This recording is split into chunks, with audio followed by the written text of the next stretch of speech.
a story no. As in a one man no jere mee DNA test. Chọpụta na ụmụ ya niile na ọnwụ ya mụrụ ya.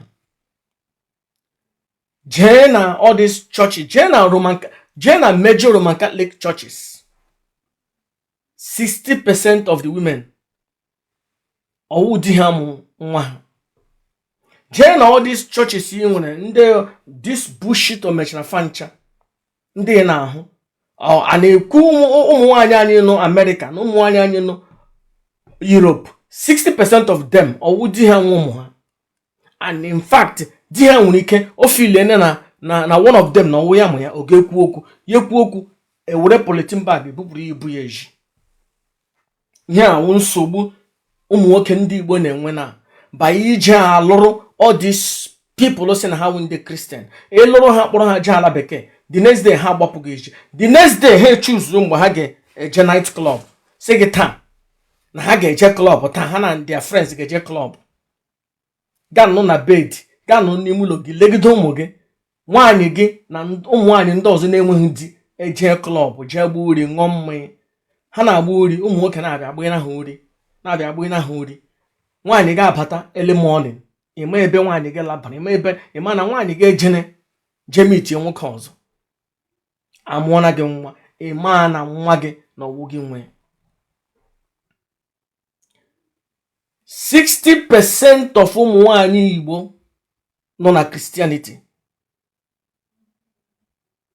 worldwide. Icheke ụmụ ha ọwụ di ha mụrụ ya. Because ha wụ ndị na-agba n'ezi. Ha wụ ndị na-agba n'ezi maka ihe okpukpere arụ butere na anyị n'ala Igbo anyị. Arụ ga-ala n'ala Igbo anyị, arụ ga-ala, arụ kwụsị. Chukwu na-ekwu okwu sị na ya enweghị anything to do with ihe ndị ọcha butere Christianity. Christianity wa arụ. Arụ kwụsị n'ala Igbo anyị. Arụ ga-ala n'ala Igbo anyị. This ekpukpere ndị ọcha butere Christianity ọwa arụ. Master Prophet, ele ihe mere ni o ji wụrụ gị naanị gị na-ekwu ihe. Ọnwụ onye ọbụla ka a kpọrọ. Ihe adịghị ka Christianity, onye ọbụla wụ pastor, onye ọbụla wụ evangelist. Every ije n'ala Igbo, every place na every empty houses wụcha church. Ohi ga-eji mata na ihe a wụ business. Nwaanyị nọ na village ise nde na-ego ya were ejene pastor. Nwaanyị nọ na village ise nde na-ego ya were ejene priest. Inye mma gị ego jiri ine ya were jeto mma na church, nye father, nye priest, nye pastor. They don't know here who business. Our people were doing it. They think that this thing has something to do with Chukwu. But I tell you something. This teaching ga all across ala Igbo. Ndị Igbo anyị mata na Christianity has nothing to do with Chukwu. Ha niile ga-apụtacha from Christianity. And in fact, Christianity has nothing to do with Chukwu. Maka anyị amara na Chukwu before he butere na anyị that idiot, that bastard si na ya mụrụ Jesus Christ. Anyị amara na Chukwu before he butere na anyị that idiot, that efulefu na ara nwoke, that efulefu a na-akpọ Jesus Christ. Anyị amara na Chukwu before butere na anyị. Anyị amara na Chukwu before butere na anyị akwụna nne ya hapụrụ di ya lagoro n'eluigwe soro di ya hapụ di ya n'elu ụwa lagoro n'eluigwe soro anyị idiot tụmara ya ime.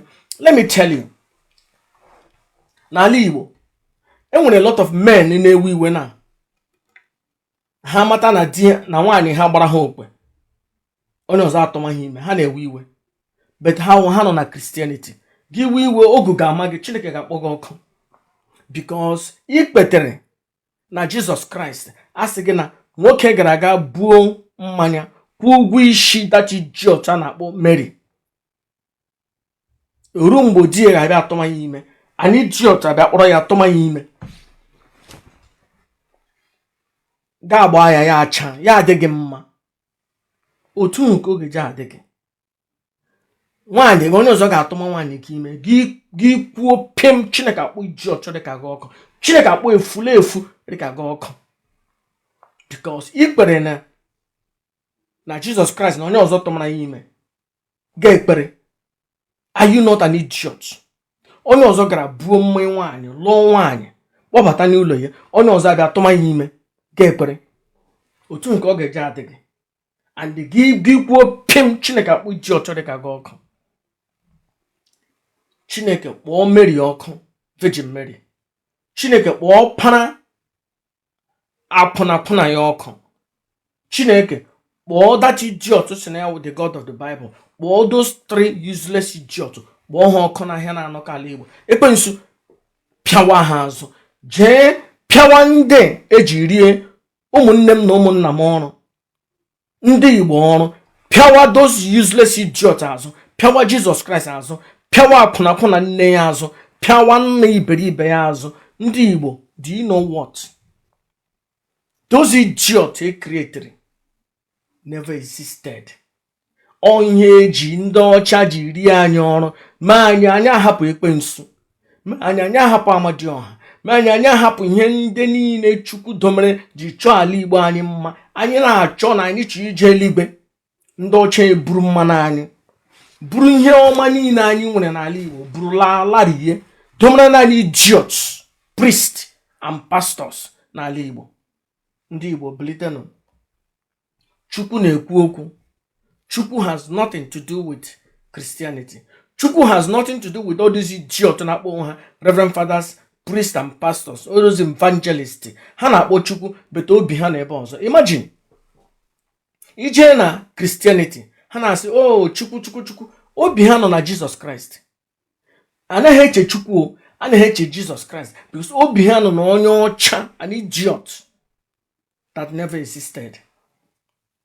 Ndị Igbo, sọpụrụnụ Chukwu, kpeeranụ Chukwu, lọghachitenụ to Chukwu. Chukwu awụghị the God of the Bible. Chukwu has nothing to do with the God of the Bible. Chukwu has nothing to do with Jesus Christ. Chukwu mmụọ anyị gbakwutere mgbe anyị nọ na nsogbu. Chukwu mmụọ nọ n'ala Igbo anyị, geographic place ala Igbo anyị. Chukwu naanị ke ndị Igbo. Chukwu kere naanị ndị Igbo. Ihe kere ndị ọzọ were different thing. Oh, Master Prophet, but that's not, there is only one God. You are an idiot. Ihe ndị ọcha ji rie gị ọrụ. You are an idiot. Chukwu naanị ke ndị Igbo. A na-translate. Ọ na-echenji. Chukwu naanị ke ndị Igbo anyị gbakwutere mgbe anyị nọ na nsogbu. Ọ gịnị mere na ọ naanị gị na-akụzi ihe? Because the people know before me, they did not transcend the mind. They were not awakened.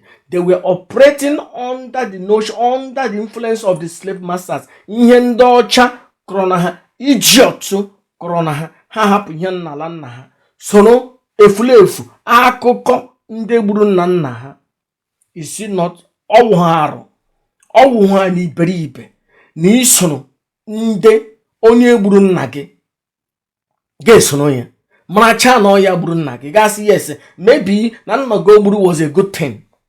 Nna gị na-enwe ihe o mere ya, ya egbuo nna gị, nana ya ala ya, nana ya ihe niile, kpọrọ nwaanyị ya, daddy very happy, soro ya. Are you not an idiot? Iwuhe ewu, iwuhe efulefu, akwụkwọ ịgụrụ, ego eji lụọ nne gị idiot dịka gị ihe furu okporo, because you are useful idiot, useful efulefu.